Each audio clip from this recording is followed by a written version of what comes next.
बिस्मिल्लाहिर्रहमानिर्रहीम। अस्सलाम वालेकुम। मैं हूं फ़हीम अख्तर, एक नए व्लॉग के साथ हाज़िर खिदमत हूं।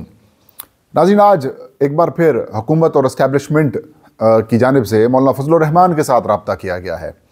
मौलाना फजलुर रहमान को मनाने की कोशिश की गई है। मौलाना फजलुर रहमान से कोई किरदार अदा करने की अपील की गई है, रिक्वेस्ट की गई है।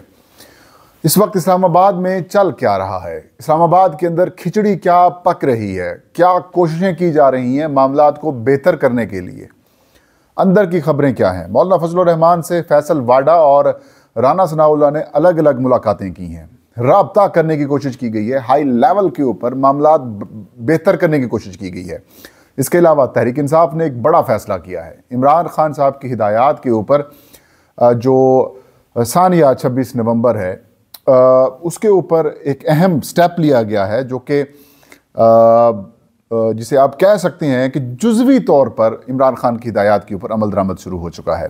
क्या तहरीक इंसाफ के साथ ग्रेटर डायलॉग की कोशिशें की जा रही हैं या उनको सिस्टम में वापस लाने की इक़दामात किए जा रहे हैं, और ऐसे में मौलाना फजलुर रहमान क्या कर सकते हैं, इन तमाम मौज़ूआत के ऊपर गुफ्तगू करेंगे। आगाज़ करते हैं। तहरीक इंसाफ ने फैसला किया है इमरान खान साहब की हिदायत के ऊपर एक कमेटी तश्कील दे दी गई है पाकिस्तान तहरीक इंसाफ की जानिब से, जो 26 नवंबर सानिया जो है, जो कि इस्लामाबाद डी चौक के अंदर जिस तरीके से कारकुनों को ज़ख्मी किया गया, शहीद किया गया, या जिस तरीके से सलूक किया गया तहरीक इंसाफ के पुरअमन मुजाहिरीन के साथ, इसके ऊपर जुडिशल कमीशन या फिर जुडिशल इंक्वायरी कराने का तहरीक इंसाफ ने फैसला किया है, और इस हवाले से सुप्रीम कोर्ट के साथ या फिर किसी हाई कोर्ट के साथ रजू किया जाएगा।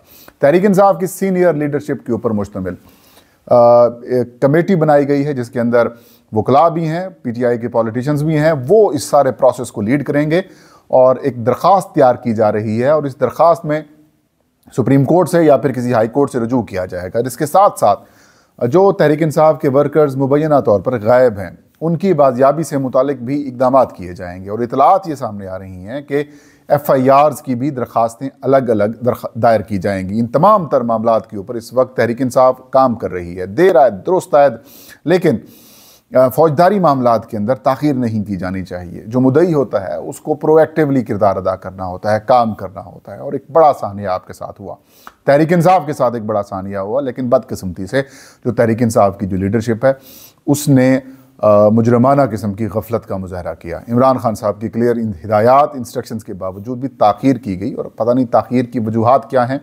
आने वाले दिनों के अंदर बातचीत सामने होगी, लेकिन इमरान खान की आज तहरीक इंसाफ की सीनियर लीडरशिप के साथ जो मुलाकात हुई है, उसके अंदर बहुत सारे बड़े फ़ैसले किए गए हैं।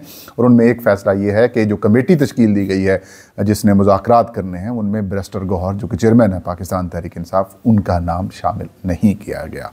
ये एक अहम और बड़ी डेवलपमेंट है। इमरान खान से आज फवाद चौधरी, शेख रशीद अहमद और बड़े सीनियर रहनुमाओं ने मुलाकातें की हैं, और इसमें अहम हिदायत भी इमरान खान साहब की जानिब से दी गई हैं। बिलखसूस जो 13 दिसंबर को पेशावर में एक जलसा करना है, एक तकरीब का इनेकाद करना है, उसमें पाकिस्तान तहरीक इंसाफ के बानी चेयरमैन इमरान खान ने तमाम अपोजिशन की जमातों को दावत देने की भी हिदायत दी हैं। और 26वीं यानी तरमीम के वक्त क्या हुआ, उसके बाद पोलिटिकली क्या हुआ, कुछ मशवरे भी किए, कुछ हिदायत भी दी हैं इमरान खान साहब ने।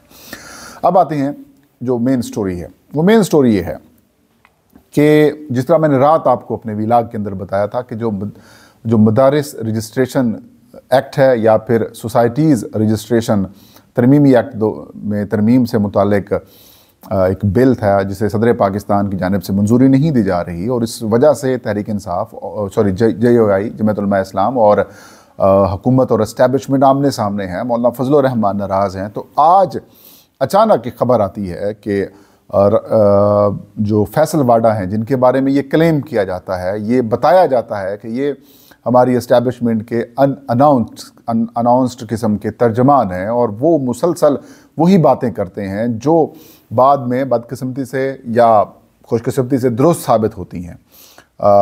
वो कुछ पैगाम लेकर आज मौलाना फजलुर रहमान के पास है। मैंने चंद दिन पहले भी कहा था कि 26 नवंबर के वाक़यात के बाद कुछ तब्दीली आ रही है, कुछ मामलात के अंदर संगीनी को देखते हुए कुछ तब्दीली की कोशिशें की जा रही हैं, और वो कोशिशें हैं कि किसी न किसी तरीके से एक डायलॉग शुरू कर दिया जाए और इमरान खान को अब इस तरह से या फिर पाकिस्तान तहरीक इंसाफ को मुज़ाकरात की टेबल के ऊपर जो है वो लाया जाए और एक दरमियानी रास्ता जो है वो निकाला जाए। बसूरत दीगर हालात बिगड़ते जाएंगे, ख़त्म होते जाएंगे और चीज़ें इनके हाथ से निकलती जाएंगी।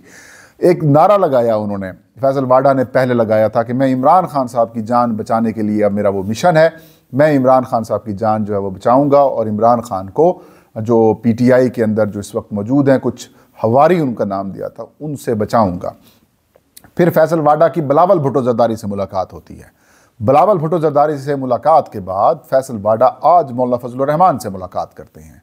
इस मुलाकात में जो बज़ाहिर चीज़ें बताई गई, फैसल वाडा ने बाद में मीडिया से गुफ्तगू में यही बात की कि इस वक्त मुल्क को नफ़रत की सियासत नहीं चाहिए, नफ़रत की सियासत के ख़ात्मे के लिए मौलाना फजलुर रहमान बेहतर किरदार अदा कर सकते हैं। अब जाहिर है पाकिस्तान तहरीक इंसाफ और मौलाना फजलुर रहमान के दरमियान एक, या इन दोनों जमातों के दरमियान एक वर्किंग रिलेशनशिप तो मौजूद है, राब्ता मौजूद है। 26वीं आईनी तरमीम से पहले भी और बाद में भी कुछ मामलात के अंदर इश्यूज़ तो पैदा हुए हैं, लेकिन वो राब्ता मौजूद है, एक लिंक, एक रब्त है जिसकी वजह से तहरीक इंसाफ को ऑन बोर्ड लाया जा सकता है या फिर लिया जा सकता है। कुछ लोग ये कह रहे हैं कि कौमी हुकूमत बनाने की बात की जा रही है, कुछ लोग ये कह रहे हैं कि तहरीक इंसाफ, पीपल्स पार्टी और जमीयत उलमा इस्लाम मिलकर हुकूमत बनाएं। कुछ लोग ये भी कह रहे हैं कि ग्रैंडर डायलॉग की बात की जाए और मौलाना फजलुर रहमान उस प्रोसेस में आगे आएंगे और मौलाना फजलुर रहमान जो है वो पीटीआई और हुकूमत के दरमियान एक राब्ते का किरदार अदा करेंगे, अपना रोल निभाएंगे। और यही दरख्वास्त फैसल वाडा की जानिब से भी की गई कि मौलाना फजलुर रहमान नफ़रत की सियासत के ख़ात्मे के लिए अपना जो है वो किरदार अदा करें। लेकिन ज़राए का ये बताना है कि मौलाना फजलुर रहमान इस वक्त किसी की भी बात नहीं सुन रहे हैं। मौलाना फजलुर रहमान इस वक्त किसी की भी जिसे आप कह सकते हैं कि JUI के ज़राए का ये कहना है कि फैसल वाडा की अब बात के ऊपर मौलाना फजलुर रहमान जो आगे बढ़कर ये सारे काम करेंगे या बातचीत करेंगे, और फैसल वाडा की क्या औकात है, फैसल वाडा की क्या कैपेसिटी है कि वो इस सारी सूरत हाल के अंदर लीडिंग रोल प्ले करेंगे। तो मतलब ये कि आप यूँ कह सकते हैं कि मौलाना फजलुर रहमान ने फैसल वाडा की इस मुलाकात को ज़्यादा संजीदा नहीं लिया, इसे गैर संजीदा लिया। ताहम उन्होंने गुफ्तगू वगैरह तो की, जो सियासी गुफ्तगू होती है, ज़रा किसी के घर में कोई मेहमान आ जाता है तो फिर क्या बातचीत होती है, तो बातचीत तो ज़रा होती है, उनकी इज़्ज़त तो हल्की फुल्की तो की ही जाती है। लेकिन उसके बाद मतलब ये कि वो कहते रहे कि यही वक्त है, सब के लिए विन विन सिचुएशन होनी चाहिए, किसी को कोई नुकसान नहीं होना चाहिए, मुल्क का सोचना चाहिए। ज़ाहिर है सब मुल्क का सोचते हैं। और दूसरी जानिब तहरीक इंसाफ ने भी हुकूमत के साथ मुज़ाकरात के लिए कमेटी तश्कील दे दी है। अब अगर इन दोनों चीज़ों को कनेक्ट करें तो शायद कनेक्टिविटी बढ़ जाएगी। लेकिन मौलाना फजलुर रहमान ने किसी किस्म की कोई आमादगी जो है वो ज़ाहिर नहीं की कि हम इसमें रोल प्ले करेंगे या हम आगे बढ़ेंगे। मौलाना फजलुर रहमान सीधा बैठे हुए हैं। वो जो मदारिस रजिस्ट्रेशन बिल है, सोसाइटीज़ रजिस्ट्रेशन बिल है, जिसको हमारे ताकतवर हल्कों ने, हमारी इस्टेब्लिशमेंट ने अपनी अना का मसला बनाया हुआ है, और या फिर आलमी दबाव है, इस्टेब्लिशमेंट का दबाव है, किसी का भी दबाव है उनके ऊपर, वो बिल जो कि पार्लिमान ने मंजूर कर लिया, 26वीं आईनी तरमीम के साथ मंजूर हुआ। मौलाना फजलुर रहमान के साथ फिर धोखा करने की कोशिश की जा रही है। अब मौलाना फजलुर रहमान ने डेडलाइन दी हुई है कि 8 दिसंबर तक अगर हुकूमत ने गज़ट नोटिफिकेशन ना किया इसका तो फिर अगला लाहे अमल देंगे। और लाहे अमल क्या होगा? 40-50 हज़ार मदारिस हैं, पूरे पाकिस्तान के अंदर इशूज़ पैदा हो जाएंगे, हुकूमत खौफज़दा है। ये इस तरीके से पैगाम रसाने की कोशिश करने की भी एक कैसे कह सकते हैं कि जो फैसल वाडा है उसके ज़रिए कोशिश की गई। उसके इस मुलाकात के फौरी बाद राना सनाउल्लाह आते हैं, वज़ीर आज़म के मुशीर हैं, सियासी अमूर, बैनुल सूबाई राब्ता, काफ़ी करीबी हल्के हैं। और इनके बारे में एक तासुर ये भी मौजूद है कि ओवरऑल कि ये थोड़ा सा सियासी डायलॉग्स की गुफ्तगू करते हैं। ये चाहते हैं कि सियासी गुफ्तगू आगे बढ़नी चाहिए, सियासी मामलात, मुज़ाकरात होने चाहिए, तशद्दुद की तरफ नहीं जाना चाहिए। और इन्होंने सहाफ़ी मतीउल्लाह जान के जो अगवा था या उनके ऊपर जो मुकदमा है उनकी शदीद मज़म्मत भी की थी। और उस वक्त हुकूमत के साथ, हुकूमत में बैठे, एक ओहदा हासिल होने के बावजूद वो इसकी मज़म्मत कर रहे थे। तो उन्होंने जो मुलाकात की, उस मुलाकात में बेसिकली ये सोसाइटीज़ रजिस्ट्रेशन जो तरमीमी बिल है जो कि मंजूर नहीं हो पा रहा, इसके ऊपर आए थे और वज़ीर आज़म शहबाज शरीफ का पैगाम पहुँचाया। मौलाना फजलुर रहमान गुस्से में थे। मौलाना फजलुर रहमान ने इस मुलाकात में ये वाज़े किया कि गज़ट नोटिफिकेशन कहाँ है, उस बिल का गज़ट नोटिफिकेशन कहाँ है। तो मौलाना को राना सनाउल्लाह ने कहा कि हम इस मामले को हल कर लें, आप डेडलाइन अपनी जो है वो वापस लें। मौलाना ने कहा डेडलाइन वापस तो नहीं होगी, आप गज़ट नोटिफिकेशन कर दें, डेडलाइन ऑटोमेटिकली ख़त्म हो जाएगी, वो वापस हो जाएगी। फिर राना सनाउल्लाह साहब ने कहा कि हमें एक आध दिन का वक्त दें। मौलाना ने कहा ठीक है, आप एक आध दिन का वक्त दे लें, हासिल कर लें, 8 तक तो मेरे पास आपके पास मोहलत है ही है, उसके बाद तो ज़ाहिर है फिर हम अपना लाहे अमल देंगे। अब कोशिशें जो की जा रही हैं, मौलाना फजलुर रहमान से बड़ों ने रब्ता करने की भी कोशिश की है, हुकूमती बड़ों ने भी रब्ता करने की कोशिश की है, लेकिन मौलाना ने कहा कि जब तक गज़ट नोटिफिकेशन नहीं होगा इस एक्ट का, इस तरमीमी बिल का, जब तक ये कानून नहीं बनेगा कोई बात नहीं होगी, क्योंकि 26वीं आईनी तरमीम के अंदर जो हिमायत हुई थी आपकी, या फिर जो मामलात हुए तो उसके अंदर ये चीज़ शामिल थी। तो अपनी कमिटमेंट्स के ऊपर रहें, अगर आप कमिटमेंट्स के ऊपर नहीं आते तो फिर हमारी मर्ज़ी, हम फिर जो करें। खैर वो एक दिन का वक्त लेके गए हैं, लेकिन बात बन नहीं पा रही, क्योंकि इस्टेब्लिशमेंट को ये गुस्सा है कि मौलाना फजलुर रहमान की वजह से फ़ौजी अदालतों में जो सिविलियंस का ट्रायल होना था वो नहीं पास हो चुका, उनको कुछ नहीं मिला। तो फिर मौलाना फजलुर रहमान को हम किस तरह और कैसे जो है वो मदारिस की रजिस्ट्रेशन से मुतालिक जो उनका एक बिल है, मुतालबा है, अरसे दराज से 24-25 साल का ये मुतालबा है, तो उसको कैसे हम पूरा कर सकते हैं।